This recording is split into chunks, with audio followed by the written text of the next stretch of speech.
Okay, welcome back to the shop. So today we're going to try another installment in our Die Hard series, and what we're going to look at is how to replace the dies that are broken and do some maintenance checking on the die stocks. I had an instance at work where there was a screwed up die and I fixed it, and I thought maybe I'd make a video. I have one here with broken teeth that I picked up, so what I'll do is we'll replace the teeth with new ones, and we'll take a look at some of what can be wrong with these that would result in them not working the way we'd like them to. So let's get it apart.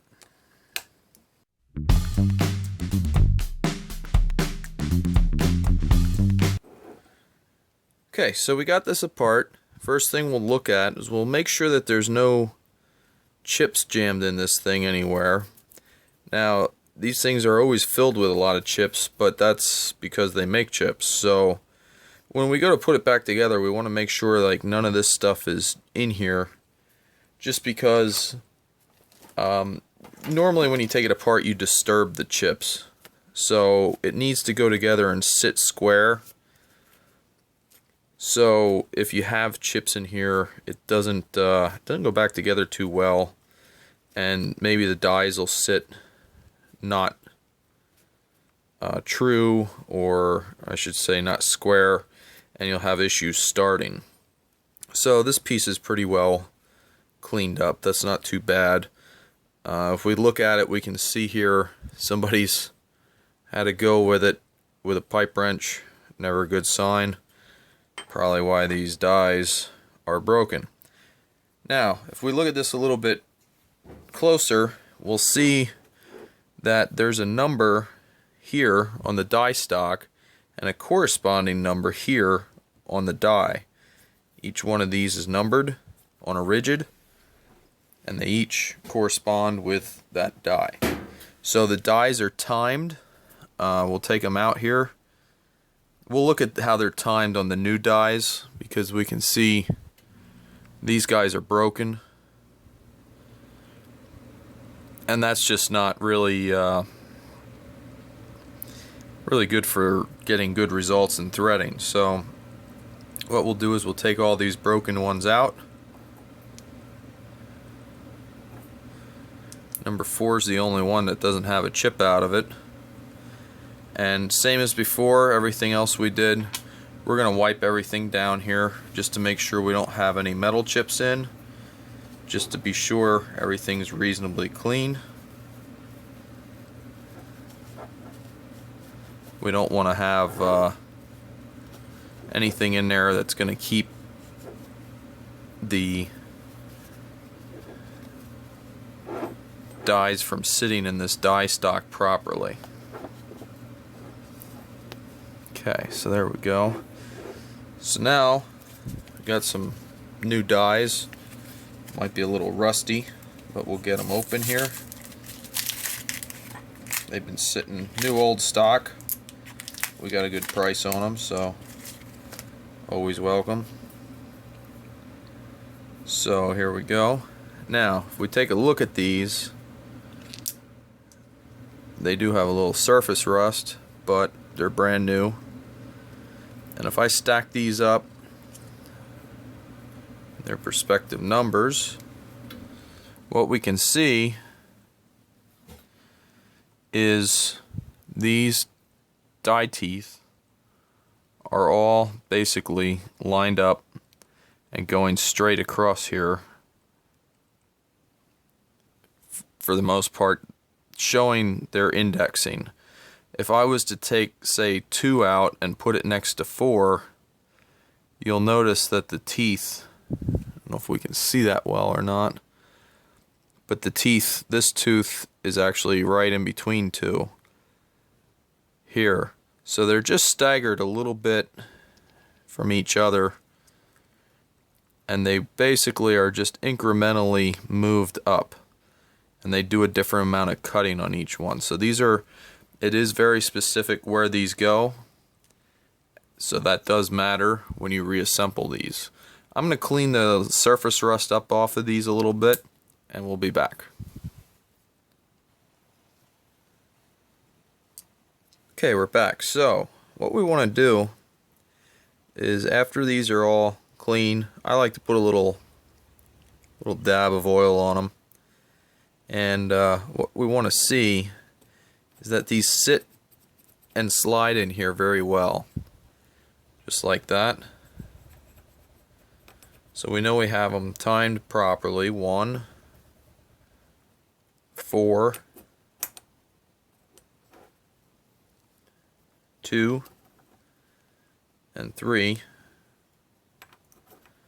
Got them all in the right spots, and we want to make sure they're all nice and free. Want them to move full travel here. So what was happening with the one at work was somebody felt the need to prove they were a man, and they were throwing the die stock around, probably in the pony, and this part of the casting here started getting peened over, and the screws started getting loose too because it was getting thrown around, and you weren't able to push this die, well, this die wasn't able to come out all the way. These little indents here correspond with these indents here, and they're clearance hold because it's designed to push back like this. But there is a little clearance here. I don't know that they're really designed for undercutting, because it would be very hard to time, but they just didn't make it a tight fit. They made it a little bit of a loose fit there, but it is a very good positive engagement here, if you can look at it. And this is machined here,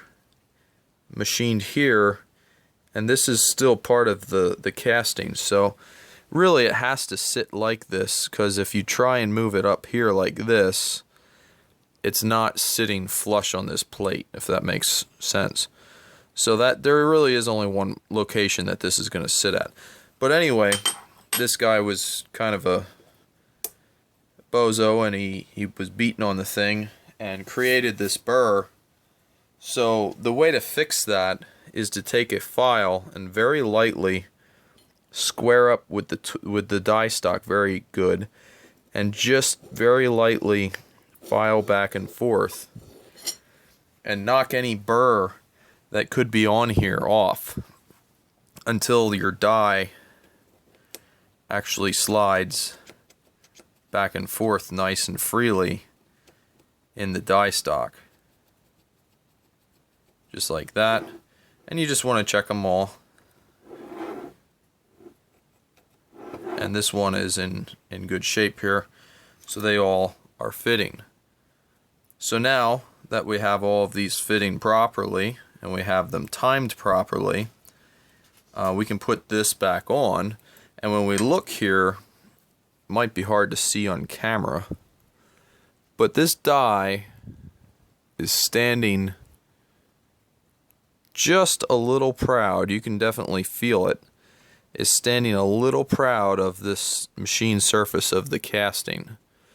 So what that does is allows this, which is also standing slightly proud of the machine marks here on this casting, to have more of the, well, basically all of the screw compression on here.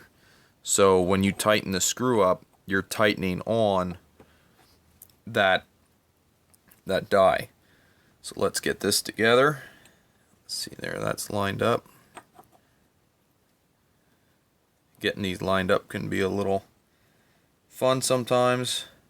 And sometimes you got to tap these together. If they're new, this one seems to be fairly new.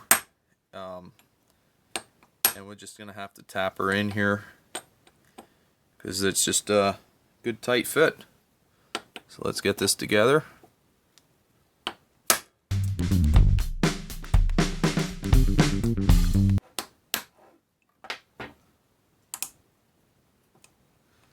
Okay, so once we got all of that in, I like to just push these out. Some guys will run it onto a pipe and let the pipe hold the dies out, but generally speaking you can just push these out, and we'll just make sure we're seated here properly.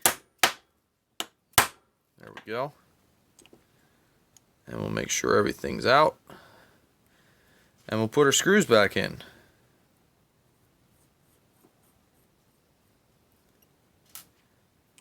And that little bit of oil that we have on there is what we want, just a little surface coating to keep everything from rusting. And it helps it go back together. Little coat of oil on there doesn't really hurt. You don't want to really go crazy with it, but a little bit makes a nice reassembly.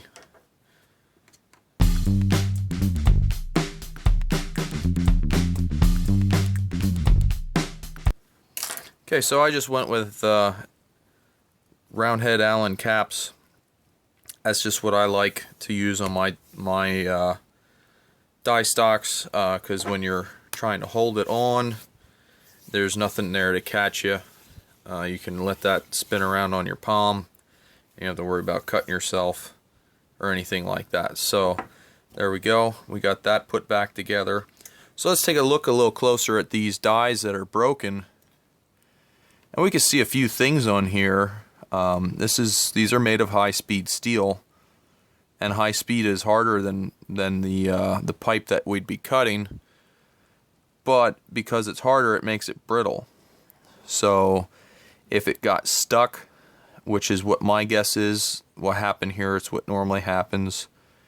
These will get stuck, and guys get forceful in taking them off, and they start breaking teeth. So there's probably chips here, and those chips got caught in the teeth and started breaking it.